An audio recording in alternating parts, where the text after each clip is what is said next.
Well, hello, everybody. Welcome back to Cocktails and Rocktails with me, your most notorious groupie, author of the Alice Mouse. That's me. Yep, that's my name. This is my book. Here's my book. It's like, Jenny, this is my boat.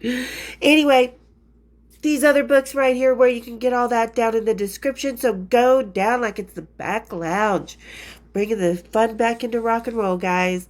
All right, and as always, thank you so much to the family here. You guys truly mean the world to me. Whether we have conversations, whether you're just hanging out, enjoying the episodes, and we've never met, thank you so much, you guys, for all the love, all the support. The family here is everything to me, and I just really can't tell you ever. Truly, there's no words big enough. You just can't say them all. So thank you for being an awesome family. And today, you guys, we're going to have another episode suggested by one of the family here. Love you, ladies. We are going to talk about the movie Hired Gun, which is basically about the rock stars we see that take over, or the backup band, for the main band or main singer, main act, whatever. Like, Justin Bieber, Pink. There's a lot of people that are solo artists that need those backup bands. And I was watching the movie. It was a suggestion by somebody. I think it was a great suggestion because there was a lot of things that kind of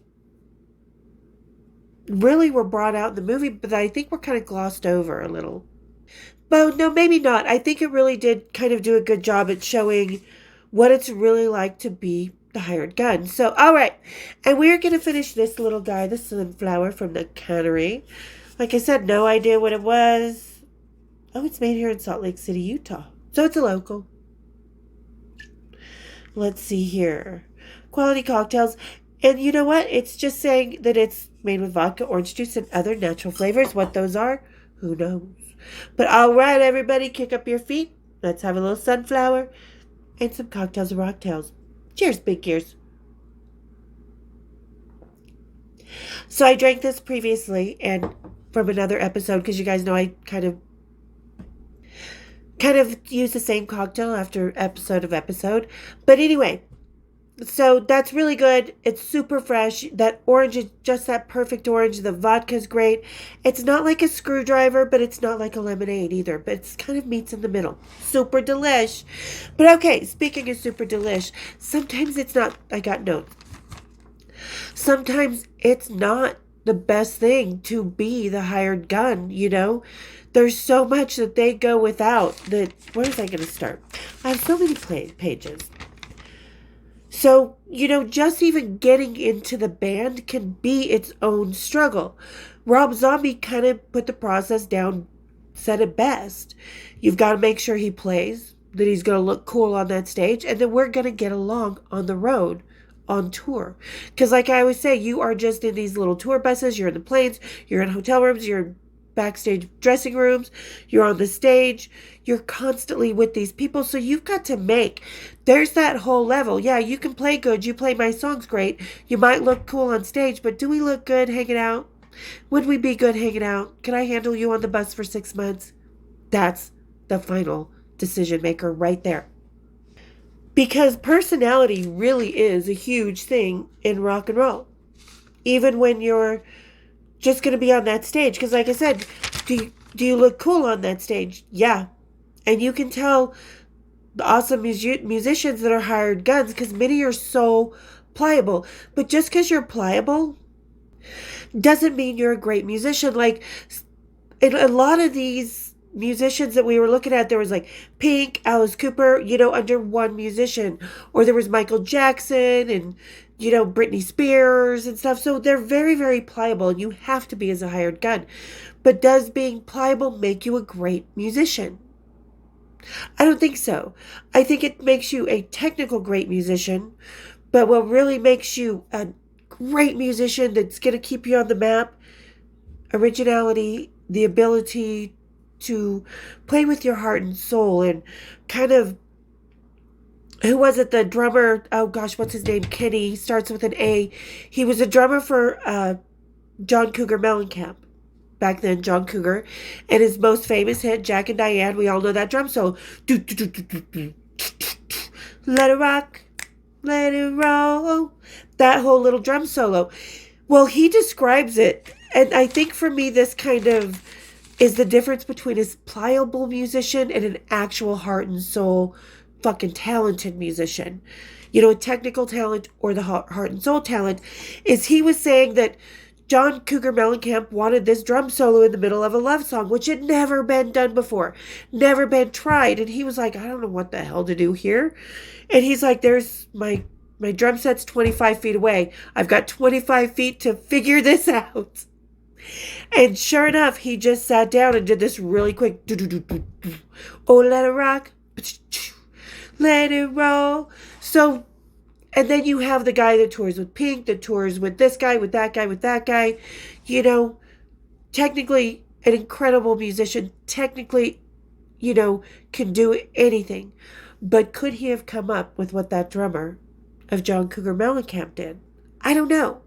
Because like I said, there's a technical great musician, and then there's just this heart and soul great, just purely talented from the damn soul. Never had to work at being great at it, at that music instrument, whatever, a day of his life.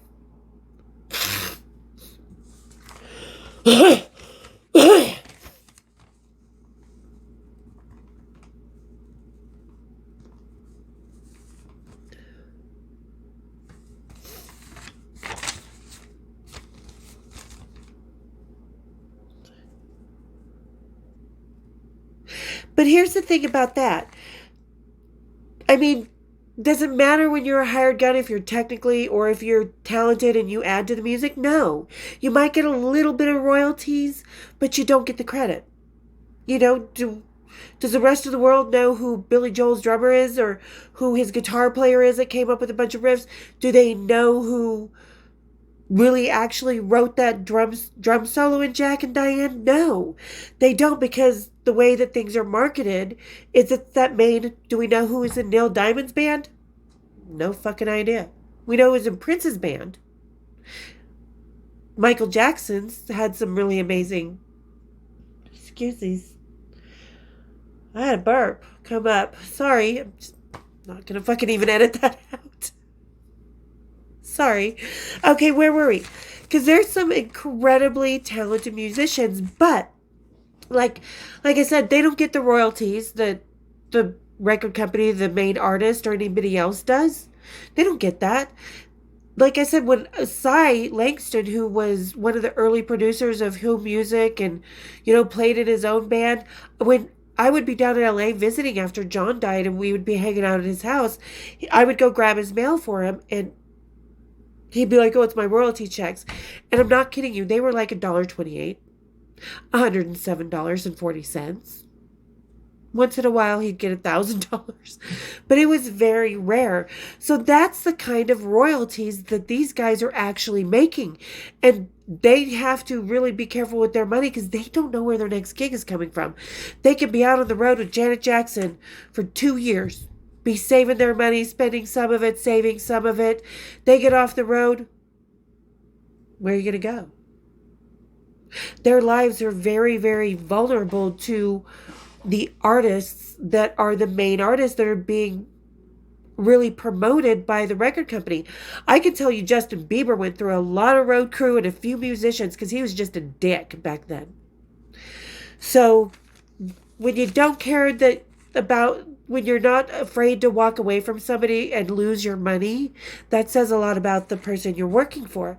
And Billy Joel really kind of demonstrated this for me. Because he had this really killer backup band, you know, that when he first got signed, he was not going to go with, what's his butt? Not Berry Gordy, but, was it Berry Gordy? Or was it the other guy that might be dragged down for, God, Whitney Houston? I can picture his face. Anyway, I don't know why I can't remember his name right now. He's one of the biggest people in music history. But so anyway, he was being shopped. Billy Joel, when he was being offered a contract with this, you know, huge music producer, he said no. The producer was like, but we want to give you a different band. Billy Joel said no. I'm not going to go with a different band. They come with me or I don't go. And he ended up not going and then going down the route he did, which was awesome because his drummer, Liberty, is an incredibly talented drummer as well. I mean, there's some incredibly talented musicians that you guys will never know because they're not marketed. They're just the backup band. Even though these guys with Billy Joel were together for a lot of years and they made a lot of music, you know? I mean, but then all of a sudden here comes Billy Joel because, you know, these guys can be, with lack of a better way to put it, disposable. They're replaceable. Billy Joel went with this band that he had been with for like 15 years or some shit like that, and just took the drummer and went and made another album, got another band together, left the rest of them high and dry. You know, 3 kids, mortgages, stuff like that. Just didn't even tell them because he doesn't have to. Because their contracts are pliable or temporary. So, and that kind of irritates me because these guys helped Billy Joel build his sound. They helped him direct going from reggae style to what he is now, which is great. So to just kind of leave your band high and dry to the point where he only took the drummer, and Liberty he really told the story, you know, because he would talk to one of the other guys in the band, Doug, who couldn't find a gig afterwards. It's competitive as a hired gun. It is so effing competitive. So this guy, Doug, he would call up Liberty once in a while and be like, hey, man, you know, I'm glad you're doing okay. I hope you're doing okay. He's like, no, I'm not doing okay. And he's like, yeah. He's like, I understand. He's like, what do you understand? You still have your gig with Billy Joel. I got nothing. And then not long after that phone call, he chose to leave this earth on his own accord. Because that's how mentally fucked up that was of Billy Joel to do that to people who helped build his career that he would not abandon to sign with one of the biggest producers in music history. You know, because he was, and so when you have that kind of foundation that you've helped this artist build their career with, you don't think that's going to happen, but blam, it happens. Ask Jason Newsted. We all know I was around for Jason Newsted's, because let's get into Metallica. You know, the hired guns kind of started with Jason, but there's one kind of incident that I do want to talk about that James kind of exploited. So when James got burned, there was a guitar tech, John, that was the tall guy, you know, that James is like, he finally got to get on stage and be the rock star and be in Metallica. No, he didn't. He was in Metal Church before that. Because Metal Church was not the biggest band. A lot of these hired guns have side jobs, from delivering pizzas to painting houses to being a roadie for other bands. You know what I mean? So it's not like they're made, but it kind of made me mad that James said that because he had known these guys in Metal Church for a long time. And he knew John was in this band. You know, and just because they got up for, you know, couple months during shows to play your guitar parts, because let's face it, they're not that complicated guitar parts for James Hetfield, you know, so James acted like he was giving him this big break, and it was the same with Jason. Like, they were giving him a big break, and they were, but why did it take him so long to give 2 years before they gave Jason a stake in the business of Metallica? And by that I mean his share of the royalties. He played on the things before that. So it's like your life, your financial being, your whole existence in this band is very much vulnerable to the main singer, the main act, the main guys in the band. Because we all know a ton of bands that have replaced with hired hands, from Guns N' Roses to even AC/DC to Aerosmith to Bon Jovi. Like Phil X said something in this movie that cracked me up. What was it? He says he won't play crap music, but yet because his hands were not crafted to make crap music. But yet you step into somebody else's role who is no longer in the band to play their music. Because that's not making music. That's not making crap music. That's not making good music. That's playing somebody else's part. That's, you know. And his ego was kind of irritating to me. It's like, he went to Bon Jovi and then the band has with other musicians like Kenny A is Too Busy and Typical. Oh, and then he had a side band because Alice Cooper was kind of an asinine in this documentary as well. Because Alice Cooper is like, most of these guys should get together and form bands. Guess what, Alice? They already do. They showed Kenny's and Phil X's band with other hired gun studio musicians, hired touring musicians and stuff. They showed this band throughout, which the music was too busy for me. It was everybody trying to be the star of the show because they never get to be the star of the show, and everybody's like, no, cool, this works, yeah, you play your drums and you can, yeah, so it kind of didn't work for me, that little super band right there, the super hired hands band. All great musicians, but they're just not showcasing it to the finest ability, which, speaking of finest ability, another harsh thing that I have firsthand experience around is when a musician passes away. Oh, yeah. So, it was Rudy Sarzo talking about, and this one's for you, my goddess, my love. He was talking about when Randy Rhoads was in the plane wreck and alived everybody in the plane, and how Brad from Night Ranger came in and ended up playing the whole tour. That's a lot of big shoes to fill right there.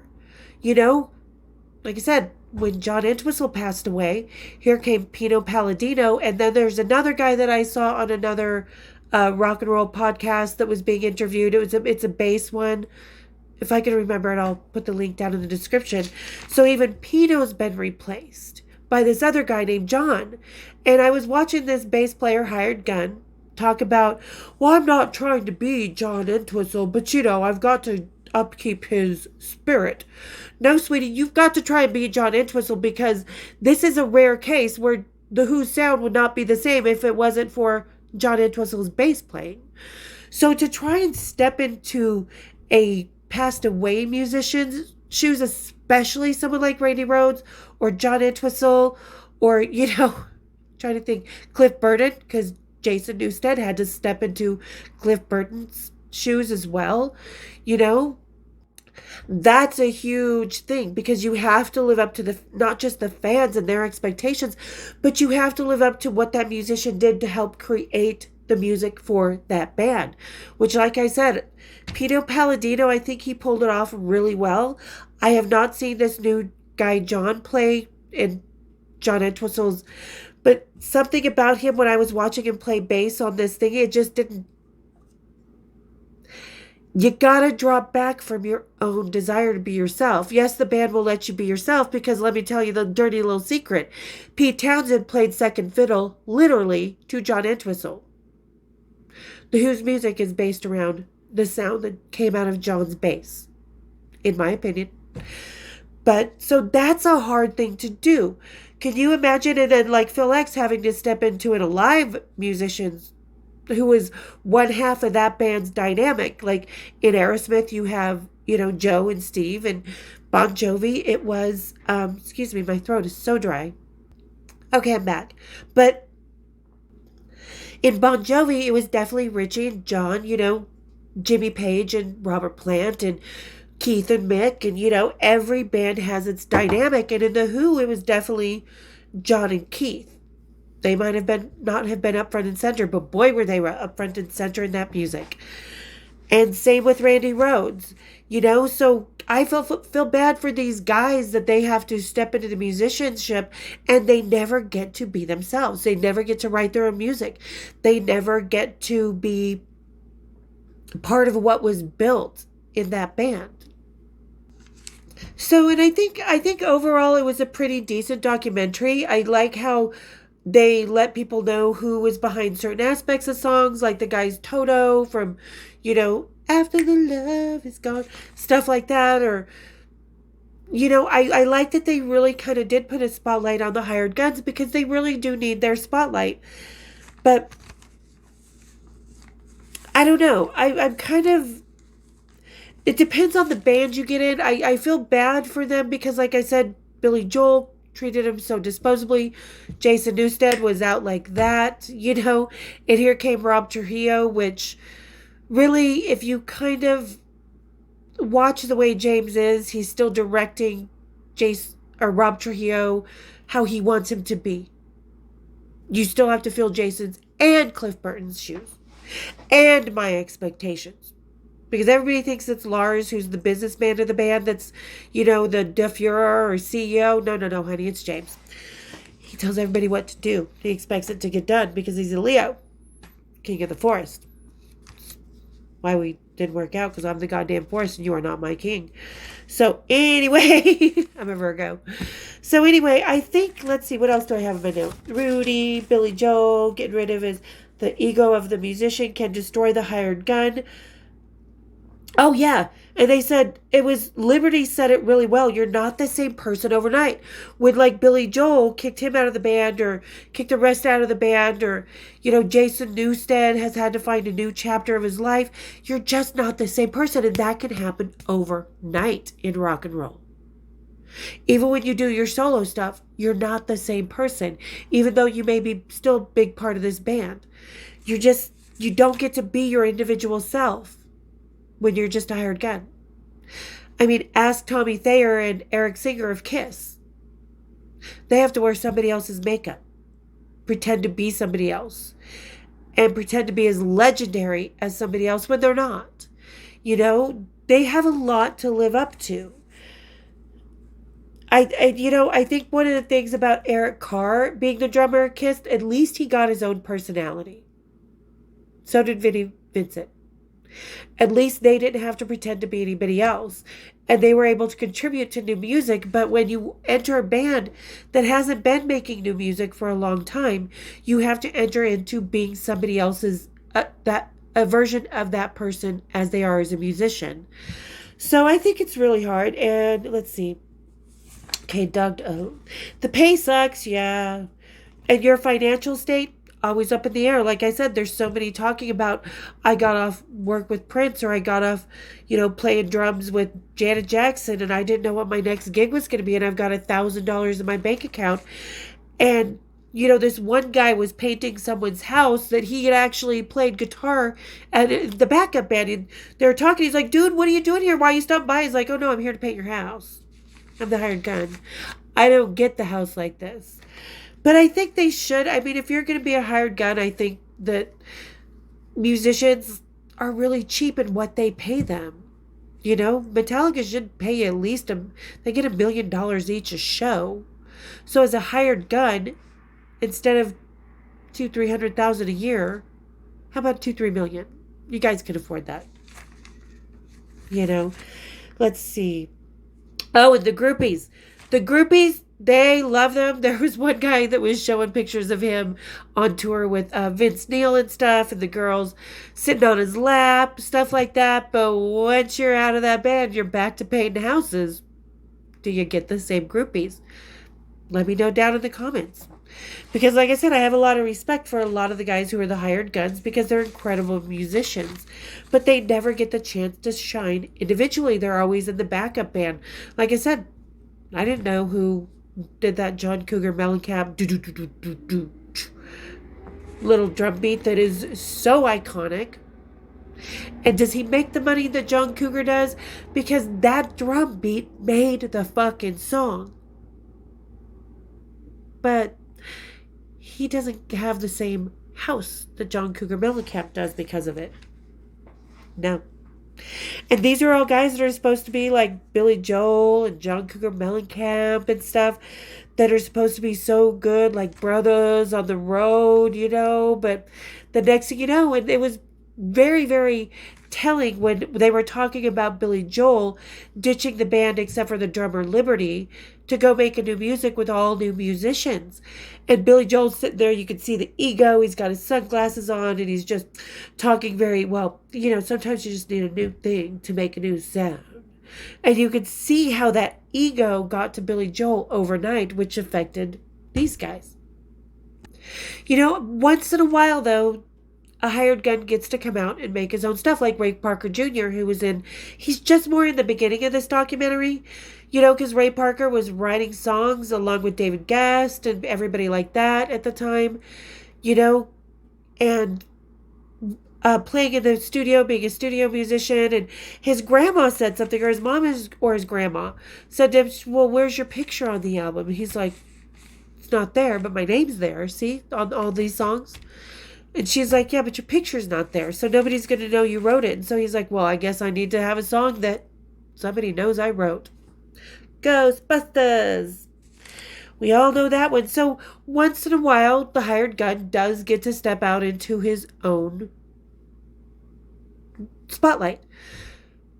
2 hired guns right now that I think are more crossing a picket line type of ignorance type of thing that you guys don't realize are hired guns are Zakk Wylde and Charlie from Anthrax.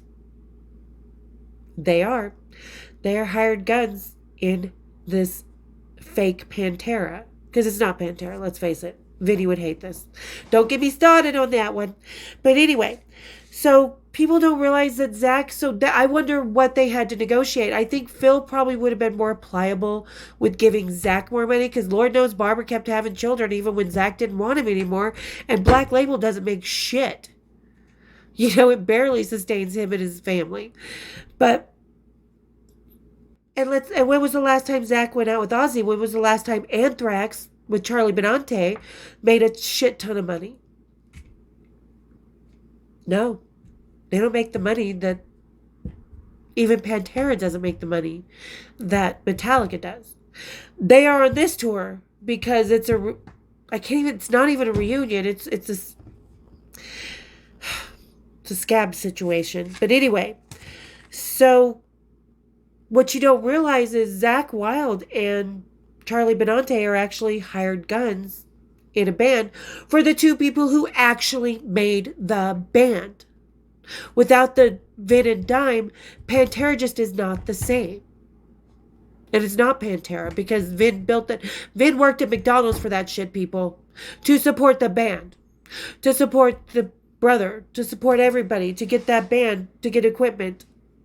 Vin worked at fucking McDonald's. Anybody else in that band? No. Anyway, like I said, don't get me started on Pantera. But, and I think that Zakk is all he's ever really been. He did go off. He was a hired gun in Ozzy Osbourne for a long time. Makes some decent royalties, but again, Black Label Society, not that they're a bad band or anything. They're just a very small genre. They're just not one of the biggest bands in the world. They still play a lot of big metal festivals, but they're not going to get the same pay as Metallica or Ozzy Osbourne walking on that stage. They just don't. It's the way the music world works. But now those are 2 hired guns that's what I got to say to them too. How dare you, Charlie Benante? Allow yourself to be called the drummer of Pantera. You are not. You do not, while you are a talented drummer, you are not half the talent that Vincent Paul was. So that's what I got to say about that. But anyway, overall, I think it was a pretty decent, documentary. I think that they really kind of touched on, without it being depressing and pathetic. I mean, of course, when Doug from Billy Joel's band chose to leave this earth on his own accord, that was really sad. And as it should be, because Billy Joel, this is what you did. You could have had decency to the people you wouldn't leave behind in the beginning, but when your ego got so big, you just, boop, you're disposable. Just like Penny Lane and Almost Famous. Here you go, she's yours now, not my problem. Type of thing.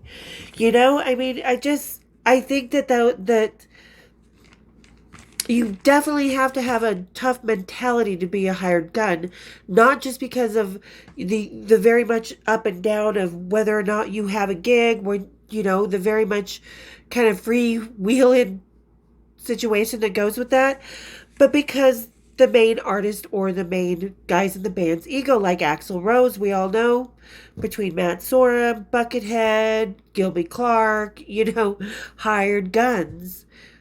Poor guys. So I think that there's so many factors that could go against you as a hired gun that these guys definitely, they all definitely had some pretty good strength in their mentality to withstand it. But there was that little touch of ego that they were finally getting some spotlight time for themselves outside and coming from standing behind the musicians they supported. And I love that they got that time, because time that the musicians support them. And really, the filter guy was really kind of no balls about it. He's like, I was a hired gun. He does voiceovers for Carl's Jr. He kind of was like, I'm paying you shit. We're going to play crap places. We may be in a fucking van. He's like, but you're going to be on the road playing rock and roll. That's it. If you don't like it, leave. Again, you have to have that one big ego in the band or as a solo artist to do your thing.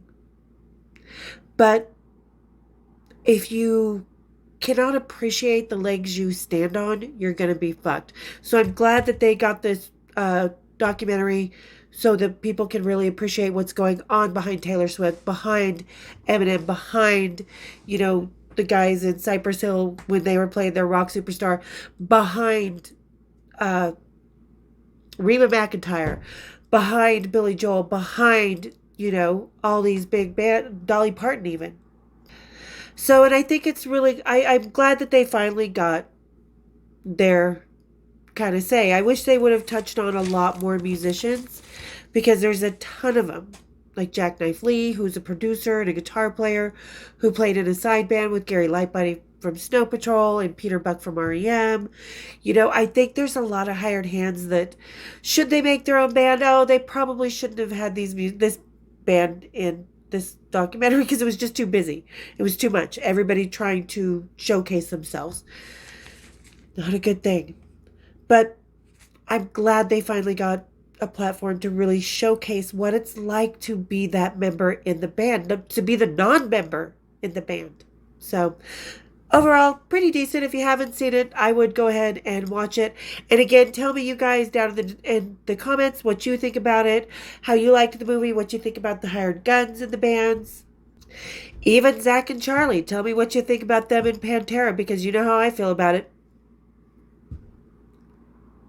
So, all right, and thank you as always for everybody for getting to the end of the episode with me. Sorry. You guys really truly mean the world. Just hanging out and listening to me, it really, you guys have opened up a side of me that somebody else killed about 10 years ago. So thank you for opening it up. A lot. And if you're just kind of lurking, deciding whether you want to be part of the family, come on, get your backstage pass on, become a member, hit the share, hit the subscribe, hit my bells, become part of the family here at Cocktails and Rocktails. Cheers, big ears.